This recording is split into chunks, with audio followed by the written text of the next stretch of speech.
Good morning friends. आज हम लोग स्टार्ट करने वाले हैं गोल्गी बॉडी के बारे में, ठीक है। जिसे कि हम लोग ने प्रीवियसली क्या कहा, गोल्गी कॉम्प्लेक्स भी कहा, बाद में इसे गोल्गी बॉडी के नाम से जाना गया। देखिए, गोल्गी बॉडी के बारे में अगर बात करें तो इसकी डिस्कवरी के बारे में अगर बात करेंगे, किसने नाम रखा तो कैमिलो गोल्गी ने 1898 में कैमिलो गोल्गी ने इसे सबसे फर्स्ट देखा था।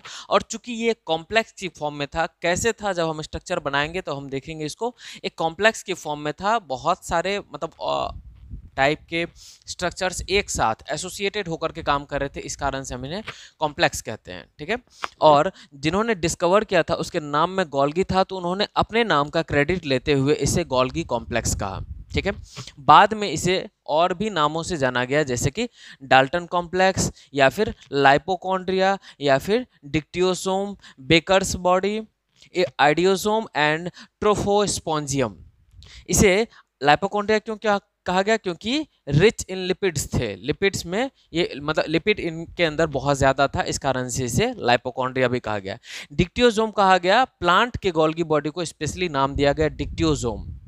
ध्यान रखेंगे कि डिक्टियोसोम प्लांट के अंदर सेल वॉल के फॉर्मेशन में भी काम आता है, ठीक है। यहाँ पर मैंने सेल वॉल के फॉर्मेशन के टाइम पर इस बात को बताया भी था कि प्लांट के गोल्गी बॉडी जो होते हैं, जिसको कि डिक्टियोसोम कहते हैं, वो सेल वॉल का फॉर्मेशन करते हैं या फिर सेल वॉल मटेरियल बनाते हैं, ठीक है।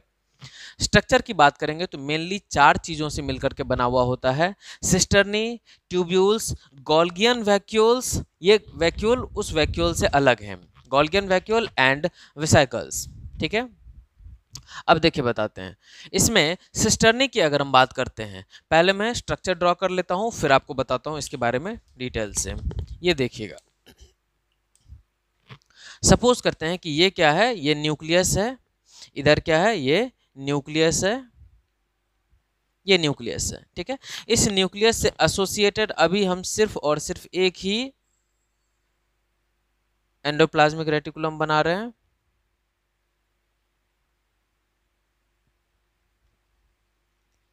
ये भी flat and disc shaped structure था, किसका, फ्लैटेंड सैक लाइक स्ट्रक्चर है एंडोप्लाज्मिक रेटिकुलम का, ठीक है।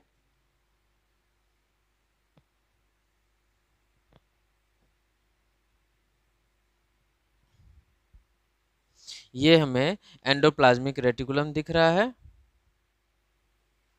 और अभी हम उसी के सिस्टर्नी की बात कर रहे हैं।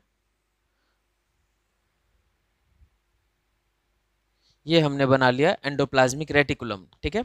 इसके बाद हम क्या देखते हैं कि इसी से एसोसिएटेड, चूंकि हमने एंडोप्लाज्मिक रेटिकुलम में देखा कि वो भी 3 पार्ट से मिलकर के बना हुआ था, सिस्टर्नी, इसके साथ साथ ट्यूब्यूल्स भी अराइज हो रहे थे जो कि सिस्टर्नी से सेपरेट थे, ठीक है। और यहां पर बात कर लेते हैं कुछ वेसिकल्स की।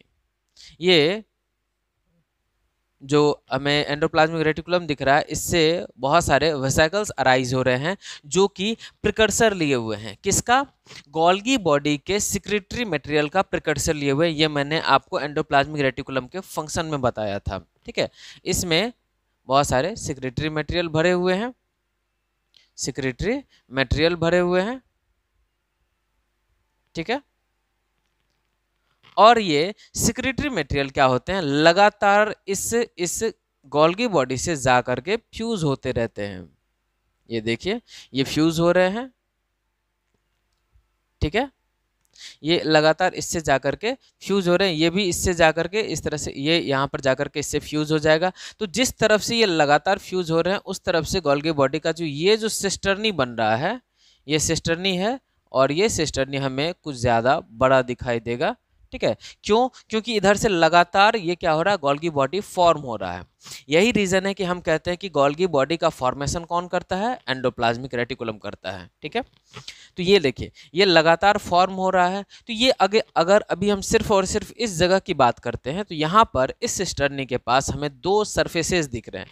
एक ये वाला सरफेस जो कि क्या है, ये है कॉन्वेक्स सरफेस, कॉन्वेक्स सरफेस, ठीक है। कॉन्वेक्स सरफेस ये हमें दिख रहा है, और इस कॉन्वेक्स सरफेस को चूंकि यहाँ पर लगातार बर्ड्स जो हैं ये क्या हो रहे हैं, सिस का मतलब क्या होता है, सिस का मतलब होता है ज्वाइनिंग, ठीक है। ये लगातार इससे फ्यूज हो रहे हैं, ज्वाइन हो रहे हैं, इस कारण से हम इसे एक और नाम से कहते हैं सिस फेस, इस गोल्गी बॉडी का ये एक फेस है, ठीक है ना, ये एक फेस है, सरफेस, ठीक है। तो हम लोग इसे क्या कह रहे हैं, सिस फेस, या फिर इसे ही और क्या कहते हैं, फॉर्मिंग फेस कहते हैं। क्या कहते हैं, फॉर्मिंग फेस, ठीक है। इसे हमने क्या कहा, कॉन्वेक्स सरफेस को ही हमने क्या कहा, सिस फेस या फिर फॉर्मिंग फेस। इस तरफ से गोल्गी बॉडी फॉर्म हो रहा है, ठीक है। फाइनली ये हम देखेंगे कि इसमें से ये flat and disc shape structure हैं, और मैं कह रहा हूँ कि डिस्क शेप स्ट्रक्चर हैं चूंकि फ्लैट हैं और डिस्क जैसे हैं, तो ये आपको ऐसा दिखाई देगा, जबकि मैं अभी यहाँ पर इसको क्रॉस सेक्शन में दिखा रहा हूँ आपको, ठीक है ना। तो ये सारे के सारे स्ट्रक्चर हम क्रॉस सेक्शन में ही डिस्कस कर पा रहे हैं, तभी हम समझ पाएंगे। इसमें जो है ये सेक्रेटरी मटेरियल्स जो हैं, जो प्रिकर्सर की फॉर्म में अभी यहाँ पर आए हैं, ये सेक्रेटरी मटेरियल अभी इस सिस्टर्नी के अंदर आ जाएंगे। इस सिस्टर्नी के अंदर क्या होगा, उसके अंदर उसका केमिकल मॉडिफिकेशन किया जाएगा, अगर उसमें रिक्वायरमेंट है तो मॉडिफाई किया जाएगा उसको, या फिर अगर रिक्वायर्ड नहीं है तो उसको एज इट इज़ आगे बढ़ा दिया जाएगा। आगे किसको बढ़ा दिया जाएगा, अनदर सिस्टर्नी को। ये दूसरा सिस्टर्नी जो इसके सामने है, ये इसको बढ़ा दिया जाएगा फिर से वेसिकल्स की फॉर्म में, ठीक है। वेसिकल्स की फॉर्म में ये इसको बढ़ा दिया जाएगा। कहीं कहीं पर ये सिस्टर्नी जो है एक दूसरे से एसोसिएटेड भी होते हैं, तो वो उसके थ्रू भी जा सकते हैं। ये एक दूसरे से कनेक्टेड भी होते हैं, तो ये उसके थ्रू भी जा सकते हैं ये सेक्रेटरी मटेरियल्स, और कहीं कहीं पर कनेक्टेड नहीं होते हैं, तो ये बड ऑफ होकर के, बड ऑफ करने का मतलब होता है कि कोई एक मेम्ब्रेन लाइक स्ट्रक्चर है, उस मेम्ब्रेन लाइक स्ट्रक्चर में पहले इस तरीके से उभार आना शुरू हुआ और फिर ये वेसिकल्स बन करके वहाँ से निकल गए, ठीक है। तो इस तरीके से ये वेसिकल्स की फॉर्म में यहाँ पर इस जो अगला सिस्टर्नी है इसका, उसकी तरफ ये आ जाएगा, ठीक है। अब हम नेक्स्ट देखते हैं कि ये सारे के सारे फ्लैट स्ट्रक्चर है, तो हम इसको इस तरीके से बना सकते हैं। ये देखिए, ये ऐसा लग रहा है कि ये आगे जाकर के ये कन्वर्ज हो रहा है, ये अगला सिस्टर्नी है, ये आगे जाकर के ये भी कन्वर्ज हो रहा होगा। ये देखिए कन्वर्ज हो रहा है, ठीक है ना। चलिए नेक्स्ट हम देख लेते हैं कि अगला जो सिस्टर्नी फिर बन रहा है,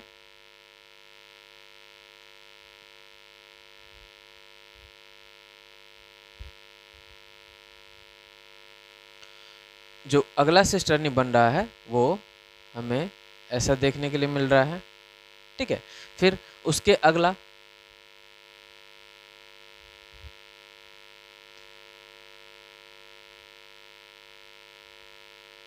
इसी तरीके से ये ग्रेजुअली क्या होता है, छोटा होता चला जाता है, ग्रेजुअली ये छोटा होता चला जाता है।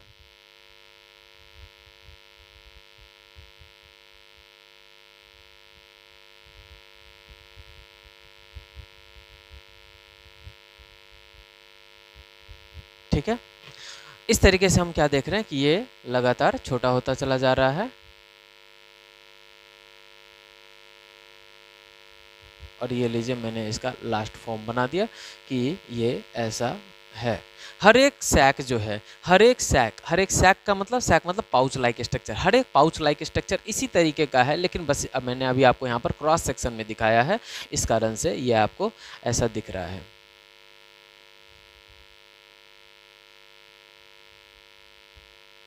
देखिए यहाँ पर मैंने एक एक सैक को ड्रॉ कर लिया, और ये पूरा का पूरा क्या है, अभी सिर्फ और सिर्फ सिस्टर्नी है। इसके साथ साथ कहीं कहीं पर क्या हो सकते हैं, कुछ सिस्टर्नी के साथ ब्रांच्ड फॉर्म में, कुछ सिस्टर्नी के साथ ब्रांच्ड फॉर्म में यहाँ पर ट्यूब्यूल्स भी हो सकते हैं। ब्रांच्ड फॉर्म में मैं एक ही ड्रॉ कर रहा हूँ, मल्टीपल हो सकते हैं, ठीक है। तो ये ट्यूब्यूल हो गया, ट्यूब्यूल, ये क्या हो गया, ये और ये क्या हो गया, ये दोनों ही सिस्टर्नी, ठीक है, ये ट्यूब्यूल हो गया। और इससे अराइज होते हुए, जैसे कि अगर ये ट्यूब्यूल है तो ट्यूब्यूल से जो वैक्यूल टाइप का स्ट्रक्चर अराइज होगा, इसे हम लोग क्या कहते हैं, गोल्गियन वैक्यूल, गोल्गियन वैक्यूल, ठीक है, इसे हमने कहा गोल्गियन वैक्यूल। और इसमें भी सेक्रेटरी मटेरियल्स हो सकते हैं। ये ट्यूब्यूल है, इसके थ्रू भी ट्रांसफ़र किया जा सकता है, या फिर क्या हो सकता है, जिसका कि मॉडिफिकेशन का ज़रूरत है उसको इन सिस्टर्नीज से गुजार करके, यहाँ से मान लेते हैं कि इस जगह से हम देख रहे हैं कि बड ऑफ किया जा रहा है, इस जगह से बड ऑफ किया जा रहा है, ठीक है। तो यहाँ से ये निकाले जा रहे हैं, उसके अलावा ये इन सिस्टर्नीज से कहीं से भी बड ऑफ हो सकते हैं।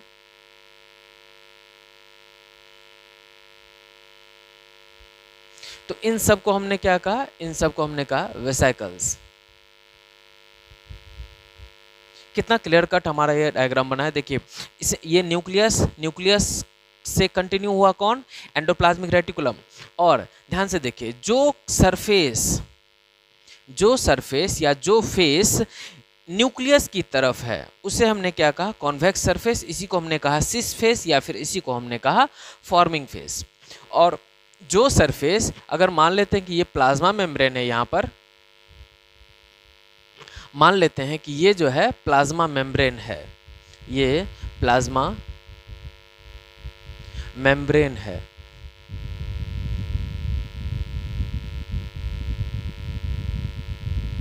ये प्लाज्मा मेम्ब्रेन है। तो प्लाज्मा मेम्ब्रेन की तरफ जो इसका सरफेस है, वो सरफेस हम देख रहे हैं कि ये कैसा है, ये कॉनकेव शेप का है। ये कैसा है, कॉनकेव, कॉनकेव, ठीक है। ये कॉनकेव सरफेस है और इस कॉनकेव सरफेस को हम लोग क्या बोलेंगे,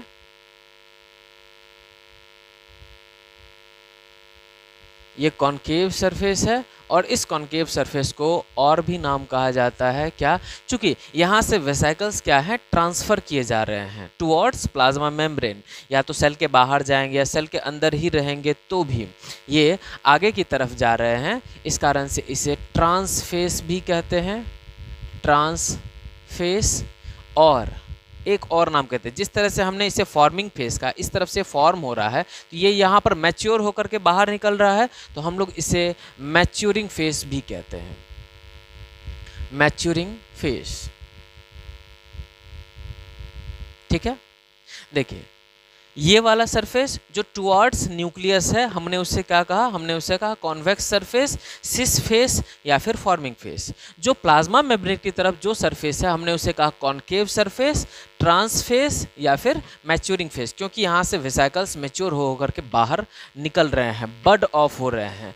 मैं एक स्ट्रक्चर यहाँ पर बड ऑफ होता हुआ दिखा देता हूँ। ये देखिए यहाँ से ये सरफेस, देखिए यहाँ से ये बड ऑफ हो रहा है। उसके अलावा एक और छोटा सा स्ट्रक्चर मैं दिखा रहा हूँ कि ये भी देखिए यहाँ से बड ऑफ हो रहा है। इस तरीके से ये बड ऑफ होकर के बाहर निकलते हैं, ठीक है। तो एक तरह से देखा जाए कि न्यूक्लियस ने डिसाइड किया कि इसको कोई मटेरियल बाहर की तरफ भेजना है। उसने भेजा किसके पास, एंडोप्लाज्मिक रेटिकुलम के पास, या फिर एंडोप्लाज्मिक रेटिकुलम ने खुद ही कोई मटेरियल तैयार किया जिसको कि आगे की तरफ जाना है या फिर किसी एक डायरेक्शन में सेल के जाना है। तो हम जानते हैं कि एंडोप्लाज्मिक रेटिकुलम खुद ही पूरे के पूरे सेल में नेटवर्क की तरफ फैला हुआ है, तभी तो इसे रेटिकुलर स्ट्रक्चर कहते हैं, ठीक है ना।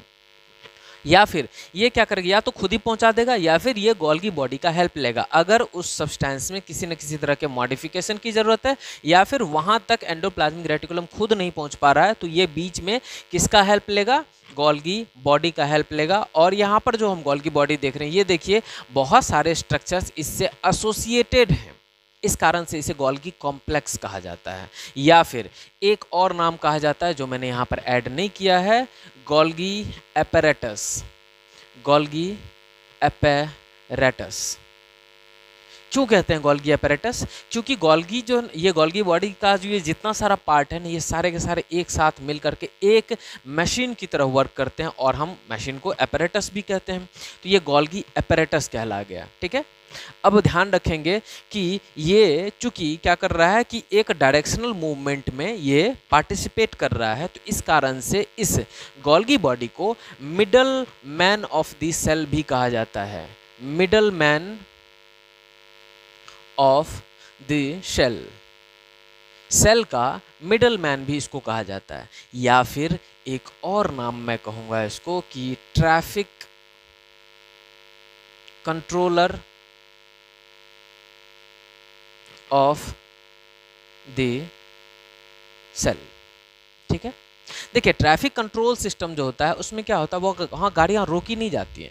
गाड़ियाँ इसलिए वहाँ पर मतलब गाड़ियों का एक डायरेक्शनल मूवमेंट दिया जाता है कि हाँ अब इस तरफ की गाड़ियाँ जाएंगी, अब इस तरफ की गाड़ियाँ, तो जिसको प्रेफर किया जाता है उसके बाद में बाद बाकी जो है वो रोकी जाती हैं, ठीक है ना, वो उसको रुकना पड़ता है। तो किसी एक को एक टाइम पर परमिट किया जाता है।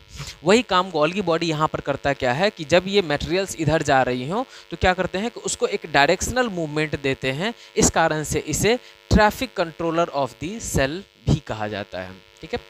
ध्यान रखेंगे कि गोल्गी बॉडी जो है अपने चारों तरफ एक खास तरह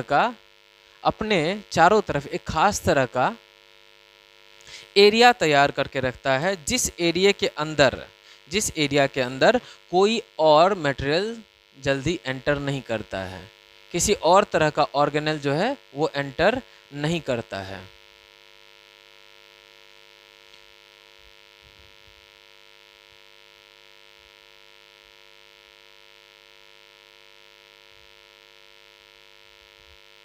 ये जो मैंने ग्रीन से बनाया है ना, ये सारा का सारा क्या है, किसी और तरह का ऑर्गेनेल यहाँ पर जो गोल्गी बॉडी का अपना एरिया है जो मैंने ग्रीन से कवर किया है, यहाँ पर कोई मेम्ब्रेन नहीं होता है। लेकिन ये क्या करते हैं, चूंकि ये ट्रैफिक कंट्रोलर है तो ट्रैफिक वाला हम जानते हैं कि ट्रैफिक का जो सिस्टम होता है वो बीच में होता है, बाद बाकी रोड है, ठीक है। और ट्रैफिक पुलिस के चारों तरफ का जो रोड होता है वो गोलाई में वो खाली होता है, वहाँ पर कोई भी और गाड़ियाँ जल्दी एंटर नहीं करती हैं।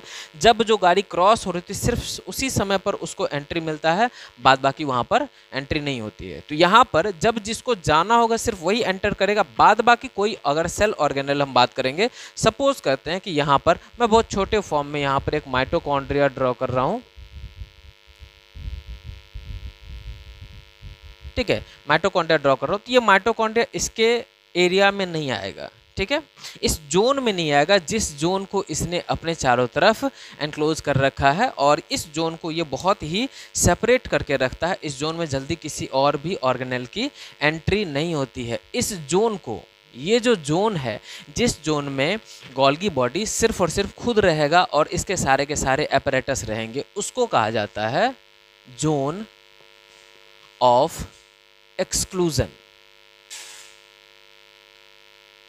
इसको क्या कहा जाता है, जोन ऑफ एक्सक्लूजन। ये जोन ऑफ एक्सक्लूजन याद रखेंगे कि ऐसा पार्ट होता है जहां पर कि गोल्गी बॉडी का सारा apparatus रहता है, इसमें कोई भी और ऑर्गेनेल जल्दी इंटरफेयर नहीं करता है, ठीक है, ये इसका अपना पर्सनल स्पेस है। तो गोल्गी बॉडी के हमने सारे कंपार्टमेंट्स देख लिए। अब हम आते हैं उसके कंपोनेंट्स को हम एक एक करके स्टडी करते हैं। देखिए सिस्टर्नी की अगर बात करते हैं तो ये फ्लैट डिस्क शेप्ड स्ट्रक्चर है, सैक लाइक स्ट्रक्चर है, ठीक है, अरेंज्ड इन अ स्टैक। ये जो एक दूसरे के ऊपर पैरेलली अरेंज हैं, इसी को स्टैक फॉर्म कहा जाता है। जैसे कि आप एक सिक्का लेते हो और उस सिक्के के ऊपर दूसरा सिक्का, अगला सिक्का, इस तरीके से ये जो स्ट्रक्चर है ना, इसे ही क्या कहते हैं, स्टैक लाइक स्ट्रक्चर कहते हैं। ये आप एक जगह और पढ़ोगे, कहाँ पर, जब हम प्लास्टिड के बारे में स्टडी कर रहे होंगे हम लोग, उस समय भी ये स्टैक लाइक स्ट्रक्चर पढ़ेंगे, ठीक है। तो स्टैक में अगर हम बात करते हैं, इसमें dense packed material inside the cisternae, cisternae के अंदर जो बहुत ही ज्यादा डेंस पैक्ड स्ट्रक्चर होता है, डेंस पैक्ड स्ट्रक्चर होता है, उसे हम लोग क्या कहते हैं, नोड्स कहते हैं, उसे हम लोग क्या कहते हैं, नोड्स कहते हैं। इसके बाद the stack of cisternae has to surfaces, वही मैंने आपके साथ बात की, इस स्टैक के पास दो सरफेस है। एक सरफेस जो कि हमें बाहर की तरफ दिख रहा है, प्लाज्मा मेम्ब्रेन की तरफ, टुवर्ड्स प्लाज्मा मेम्ब्रेन, इसे हमने कहा कॉन्वेक्स सरफेस, कॉनकेव सरफेस, और इस वाले को हमने कहा कॉन्वेक्स सरफेस, ठीक है। तो टुवर्ड्स न्यूक्लियस तो सिस फेस, टुवर्ड्स मेम्ब्रेन तो ट्रांसफेस। सिस फेस को हमने क्या कहा, फॉर्मिंग फेस, और ट्रांसफेस को हमने क्या कहा, मैच्योरिंग फेस, ठीक है। Both the surfaces are internally connected.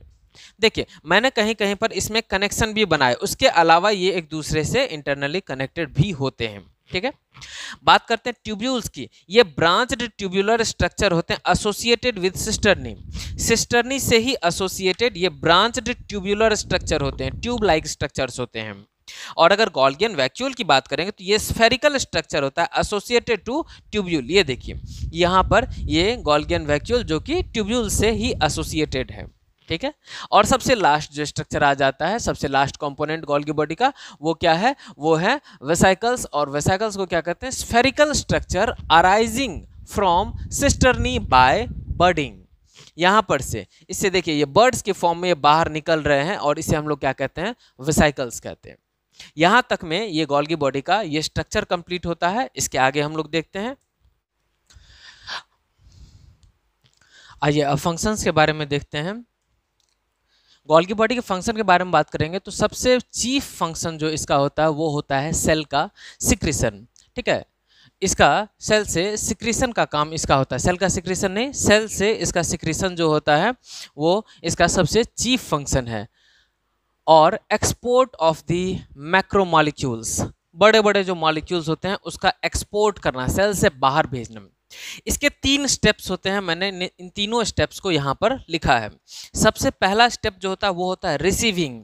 और रिसीविंग कैसे होता है? Receives the materials from endoplasmic reticulum through it's cis face.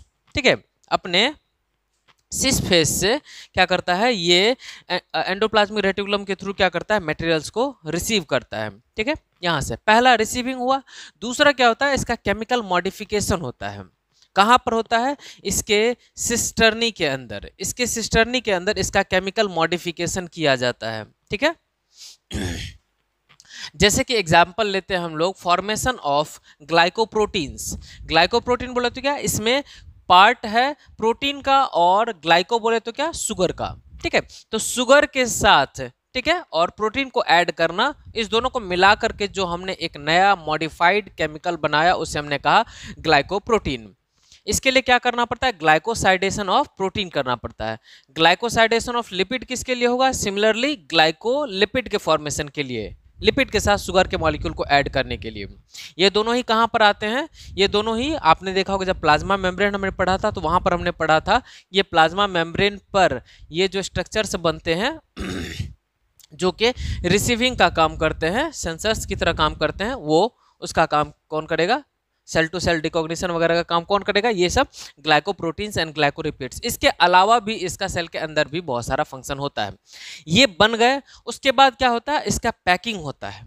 ठीक है, ये वेयरहाउस है, यहाँ पर सारा का सारा मटेरियल तैयार होगा। अब इसको भेज दिया गया पैकिंग में। ये देखिए वेसिकल्स के फॉर्म में पैक होकर के ये निकल रहे हैं, बड ऑफ हो रहे हैं। ठीक है ना, after chemical modification materials are packed in vesicles and pinched off from trans face. Cis face से इसने रिसीव किया और ट्रांसफेस से इसने ट्रांसफर कर दिया। ठीक है, नेक्स्ट देखिए, synthesis of cell wall material. ठीक है, जिसमें कि अगर हम बात करेंगे स्पेशली तो किसका? पॉलीसेकेराइड का सिंथेसिस करता है, जैसे कि सेल्यूलोज हो गया। ठीक है, तो यहाँ पर हम कहते हैं सेल वॉल मटेरियल। प्लांट्स के अंदर जो सेल वॉल होता है उस सेल वॉल के मटेरियल को बनाने का काम किसका होता है? गोल्गी बॉडी का ही होता है। ठीक है, सेल प्लेट फॉर्मेशन। ठीक है, और कब? During cell formation. जैसे सपोज करते हैं कि कोई एक सेल है, ये डिवाइड करेगा। ठीक है, डिवाइड करेगा तो एनिमल्स की तरह इनके अंदर डिवीजन नहीं होता है कि यहाँ पर सेंट्रियोल्स ने इस तरह से करके यहाँ पर क्या कर दिया कि यहाँ पर मतलब सेंट्रियोल्स ने खींच खींच करके सेल को अलग कर दिया। यहाँ पर क्या होता है? सेल प्लेट का फॉर्मेशन होता है। इस तरीके से पहले यहाँ पर प्लेट्स बनते हैं, फ्रैगमेंट्स में प्लेट्स बनते हैं। इसके कारण से इन फ्रैगमेंट्स को क्या कहा जाता है? फ्रैगमोप्लास्ट कहा जाता है। सेल प्लेट जो बनता है पहले फ्रैगमेंट्स में बनते हैं, बाद में उसको ज्वाइन कर दिया जाता है और प्लांट का सेल 2 पार्ट में बट गया। सेल के फॉर्मेशन के टाइम पर इसका काम पड़ा। नेक्स्ट है formation of acrosome during spermiogenesis. अगर हम स्पर्म सेल की बात करेंगे, अगर हम बात करेंगे किसके? स्पर्म सेल की बात करते हैं तो ये मान लेते हैं कि ये एक स्पर्म का हेड है, ये उसका मिडल पीस है और ये उसका टेल है। तो ये जो इसका हेड है, इस हेड पर क्या होता है? इस तरीके से एक कैप लगा हुआ होता है। ठीक है ना, स्पर्म कैप लगा करके चलता है। ये कैप जैसा जो स्ट्रक्चर आपको दिख रहा है, इस कैप जैसे स्ट्रक्चर में बहुत सारे हाइड्रोलाइटिक एंजाइम्स होते हैं जो कि एग के मेम्ब्रेन से टकराएगा और वहां पर क्या करेगा? स्पर्म के एंट्री का रास्ता बनाएगा। इस कैप जैसे स्ट्रक्चर को क्या कहते हैं? Acrosome.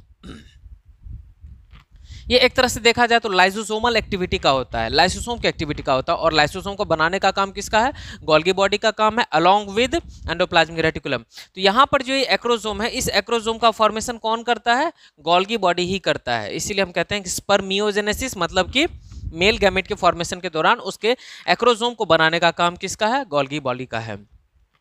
Secretion of materials for the formation of vitelline membrane of the egg।